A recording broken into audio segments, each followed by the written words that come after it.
Do guitar players today have too many options? Should we go back to just plugging straight into tube amps?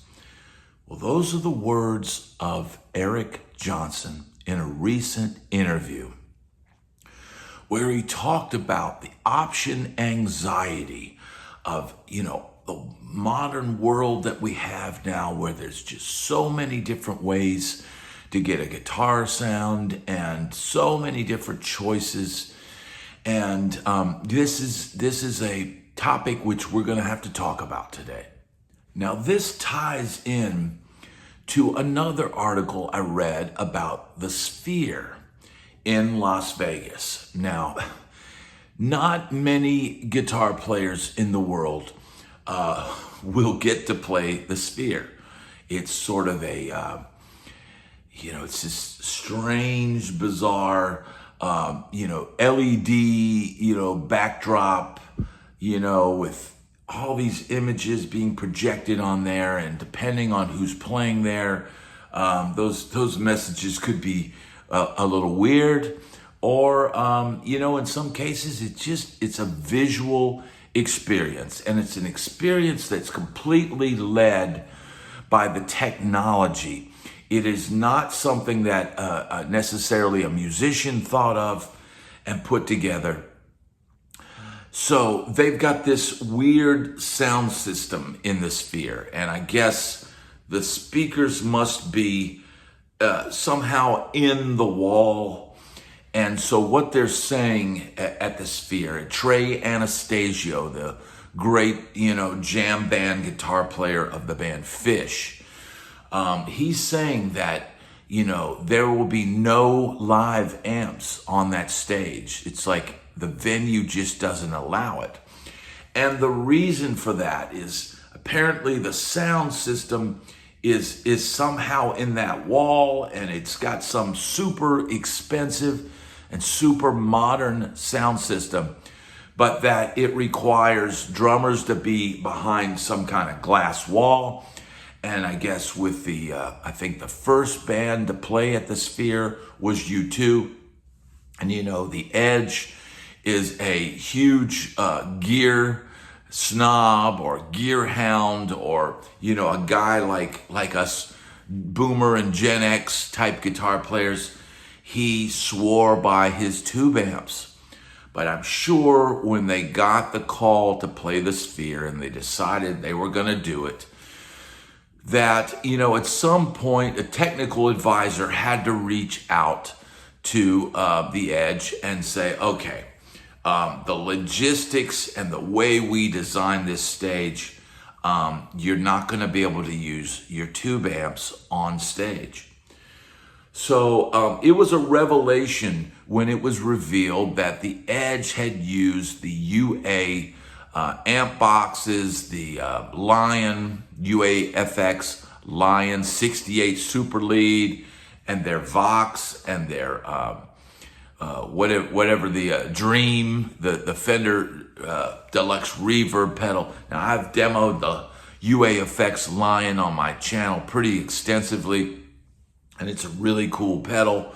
It has its limitations, but it's a great sounding, product. So I don't have any, qualms about somebody using that stuff.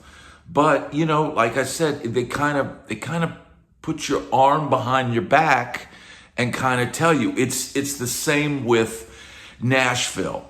If you're facing the river in downtown Nashville, and let's say I'm in the middle of Broadway, and on this side is Tootsie's and Roberts and, whatever else they have down on that street. And then on the other side of the street, what I'm hearing is that on that side of the street, it's mostly no amps on stage. And this is a decree from the club owners and the sound engineers and all that. So anybody that plays on that side of the street is pretty much relegated to using a modeler.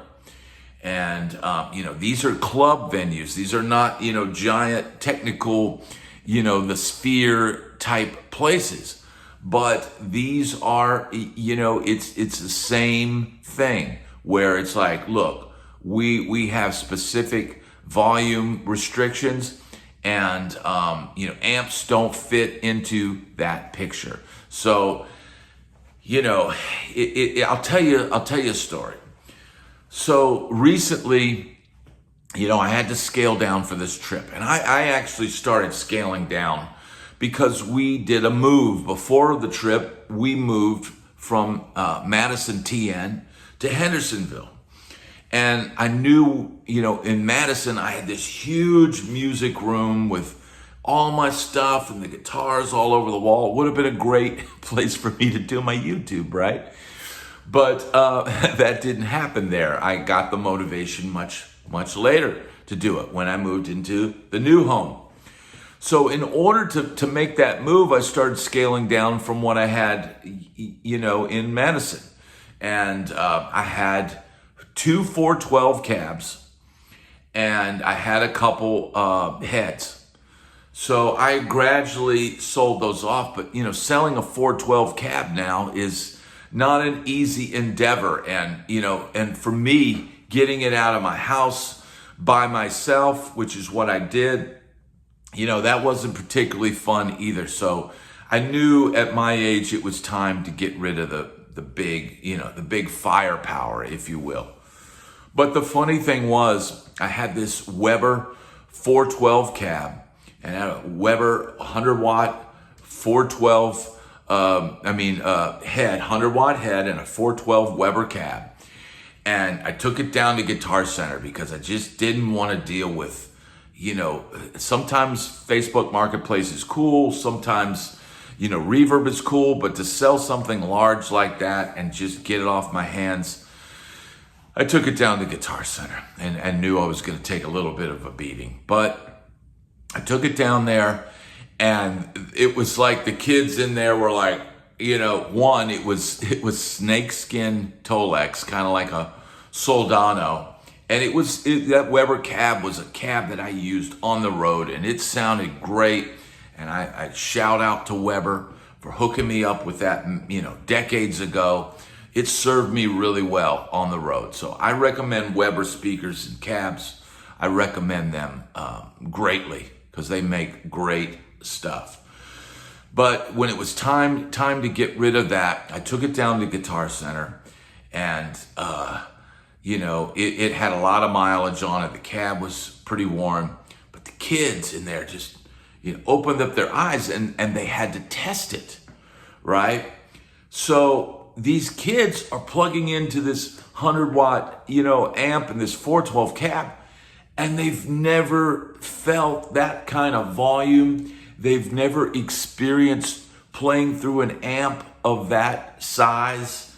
And yeah, they have 412s and stuff down there, but this was a 100 watt head with no master volume. So there's no way, and with those Marshall style amps, you get to 2 and it'll pretty much, rip your head off. And they had to make sure it worked, so they had to crank it up a little bit.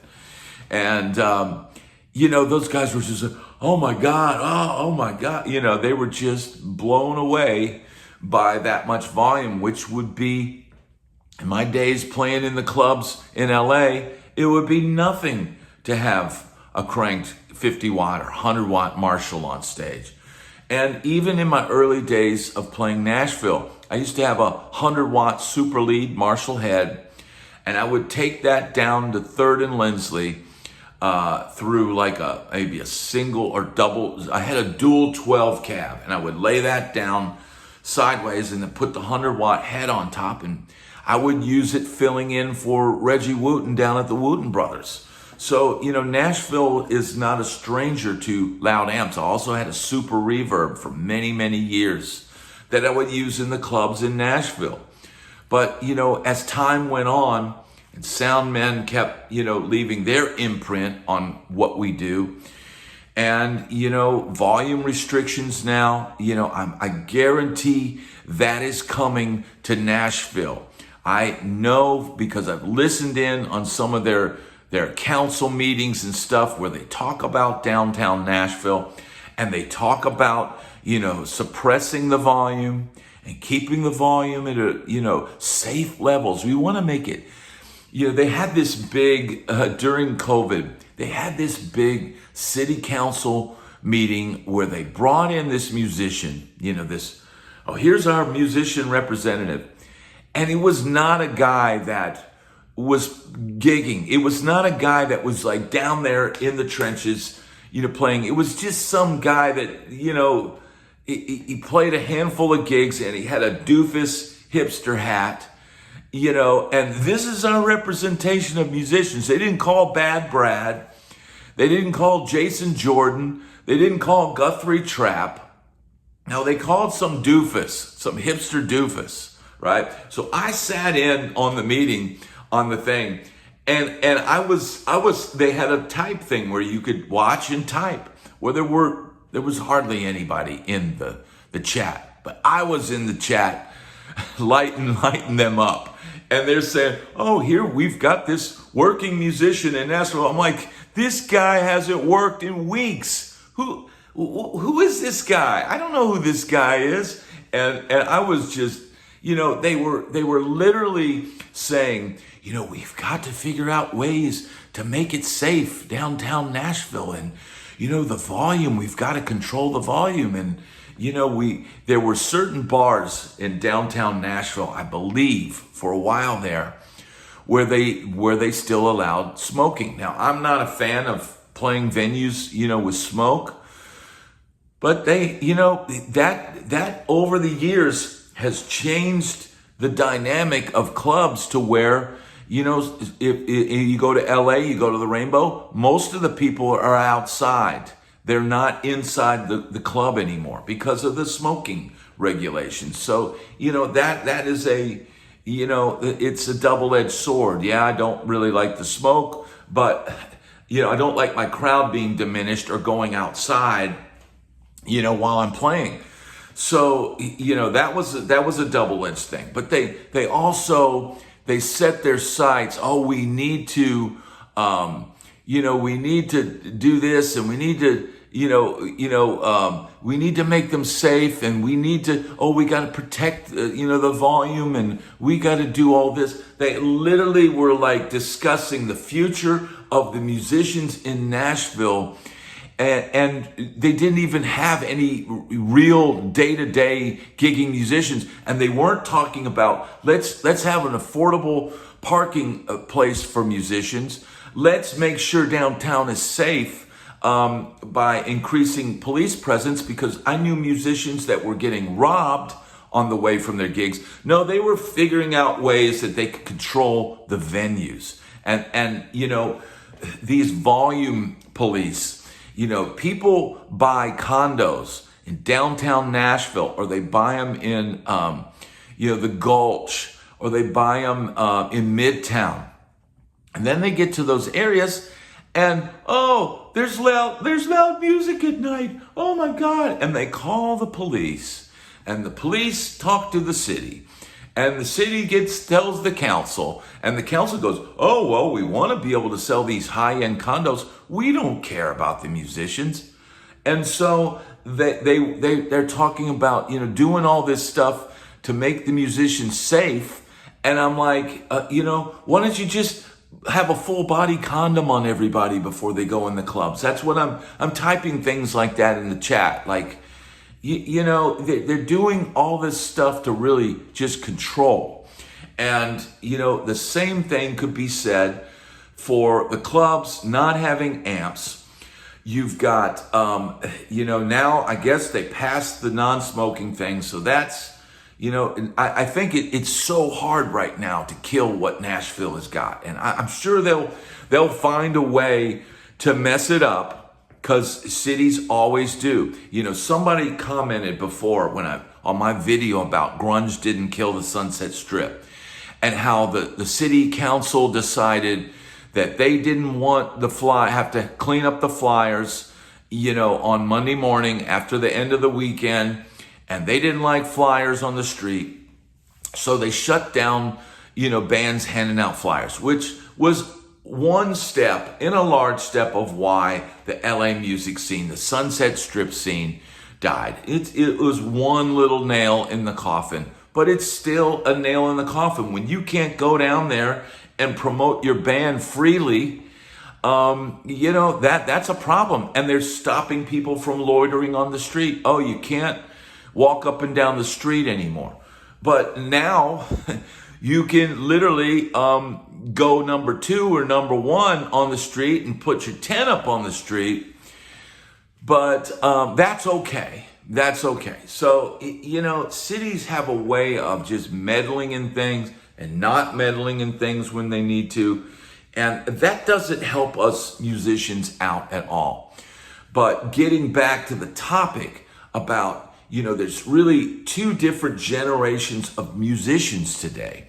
There's guys like me, Gen Xers, who have, plugged in straight into amps and done gigs and played 100-watt Marshalls and 50-watt Marshalls and Mesa Boogies and all that stuff and had our amps on stage.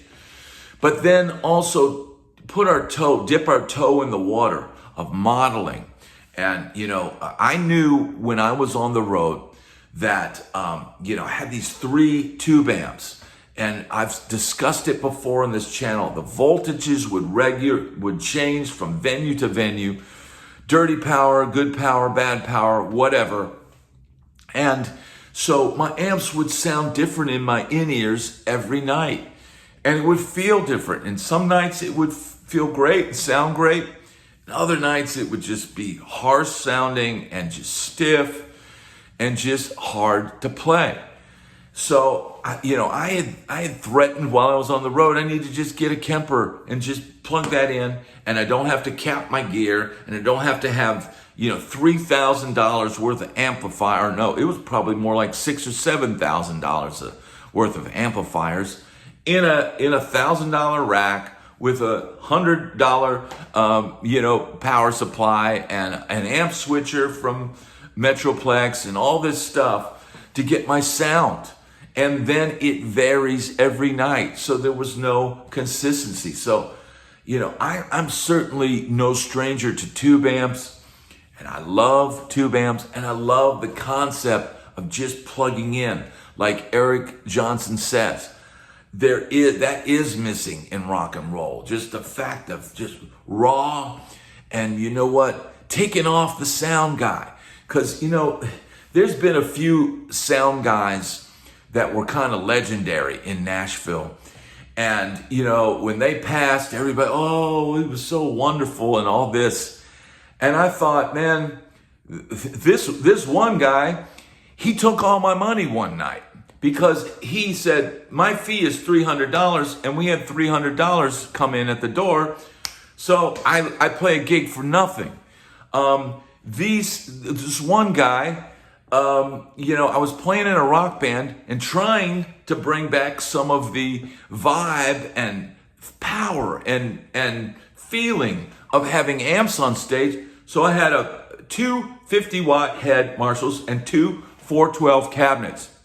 And I'm loading in a place that has more than enough PA to handle it.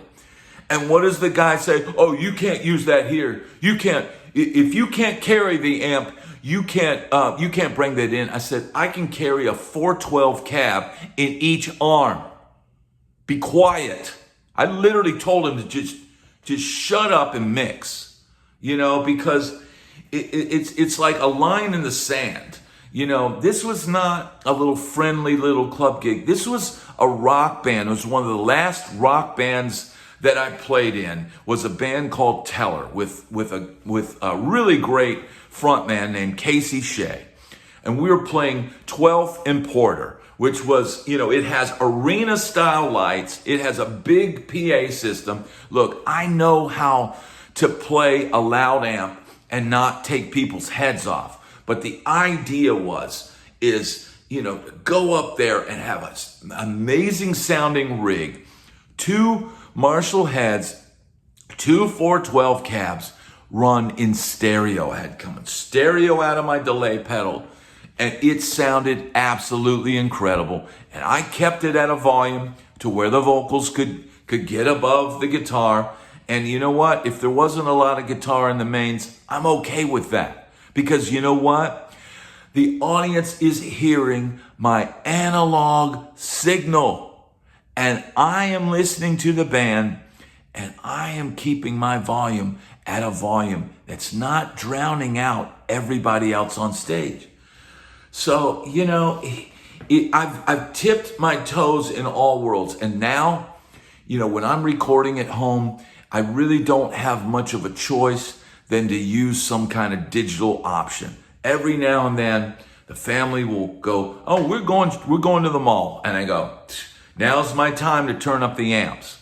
But largely for, you know, over a decade, when I got off the road, I was doing everything with a Kemper, and I was very happy with the tones. I was even able to get feedback by cranking my studio monitors and sitting in the middle of them. And if I wanted to get a track and start off a song with a note, you know, feedback or something like that, or a noise or whatever, I just crank up my monitors and I would get that sound out of it. But, you know, and this video is going on a long while, because this is a topic I feel strongly about. You should be able to use whatever you want. So, you know, if you want to use a modeler, I'm okay with that. I think they sound good. I think there's some really good options. And unlike Eric Johnson, I feel like there are, you know, I'm glad that there's options. I'm glad, because let's think about this. Eric Johnson was the king of options. How many amps in his Tones era, how many amps did he have on stage? He had his clean, he had his Dumble, he had his Marshall. He had his Marshall turned a certain way, you know, because it sounded better that way. He had his pedals. He had his specific pedals, and he had his alkaline batteries. He was the king of choices. He was the king of option anxiety. Now, I get where some of the modelers, I feel like the fractal stuff, I don't like having all those options. It gets overwhelming after a while. And if you don't know what you're doing, and you maybe don't have your ears trained to what a good sound is, you could dial in a really crappy sound. I mean, the stock sounds on these things are usually pretty good now. But I get the fact that there is some option, you know, with certain systems and certain modelers. It is a lot. It is a lot to take in, but some people are able to navigate that. Some people are able to do that. So I get both sides of the agreement. I am, you know, Gen X is between the boomers and the millennials. So, you know, we grew up in that tough, you know, plug into your amp and shut up era. You've got 3 distortion pedal options, kid. Here's your choice. You get a distortion plus, you get a Ross distortion, or you get a big muff. Those are your choices. That's what we had back in the day. And then the Rat came along. And you know, by that time, I was still, my time out in LA, when I would use a Marshall amp, I still used a Script MXR Distortion Plus. That's what I had. I didn't go out and go, oh, I wonder what else I can get, or what, you know, and I think I maybe tried the Tube Screamer once, and I didn't have a Fender amp at the time, and I didn't use Strats per se, you know, just plain old Strats. So I didn't really get the Tube Screamer then. I didn't get it till I kind of got to Nashville and started hearing these edge of breakup and overdrive tones and all these different things that they do, you know, in Nashville. But, you know, like I said, I have dipped my toes in both areas. And I get where the Sphere, if the sound system is behind the band and it's all about this big screen and this big vision, then I get that, you know, Trey says, you know, there will be no tube amps on stage. And so the Edge, when he played there, he used the UA Effects pedals, the Amp Sim pedals that they have. And I guess John Mayer, when he played with Dead and Company, rigged up something where his amp was in some, you know, plywood. You know, he probably put it in some kind of amp case back behind the stage. And, it comes down to when you get to a venue, you don't listen to me and tick off a sound guy, because most of the time, 99% of the time, I will be very, very kind to sound men, because I know my mix and my sound depends on them. So, now it wouldn't be so much bad, Brad. It would be, okay, yeah. Oh, you want me to turn down? Okay, I'll turn down. I will acquiesce. And if I have to play a venue, for a while there, I used to play a place called Sambuca a lot, and they started, saying, we want to run the guitar direct. And I had at the time, I think it was the Axe 8. I had the Axe 8. And I brought that down for a little while, and I plugged into the monitor, and, it sounded okay, but I just needed something behind me. And that's when I went with the Quilter Aviator Mach 3. So, I have tried all kinds of different things. And even after, my experiment at Sambuca, there would be times where, I would do a double. And I would tell the sound guy on the second gig, look, I don't have time to bring my amp down there. I'm going to run direct on the second gig. So, I used the Helix HX Stomp, a couple of times that way. So, no stranger to either. And I appreciate the ability to plug into an amp and the beauty of a tube amp when it's sounding good, when the power's right. And the club, the electricity in the club, is good. But I also understand the ease of a modeler and the great tones that you can get recording and even live, with the FR, full range, cabinet, they can sound really good. But, I get what Eric Johnson is saying. I'd like to see a club, like a club back in the day with, Fender Deluxes and twin reverbs on stage and bass amps, an SVT and a drummer, hitting the heck out of the drums, or a Marshall, 50-watt Marshall with a 412 cab, the experience of that, feeling that power, and then learning how to control it. If you've never played through a tube amp live on stage, it's a beast. It's a beast that you have to learn how to control. And without that experience in life, I feel sad for the younger generation that may never get a chance to hear the roar of a tube amp.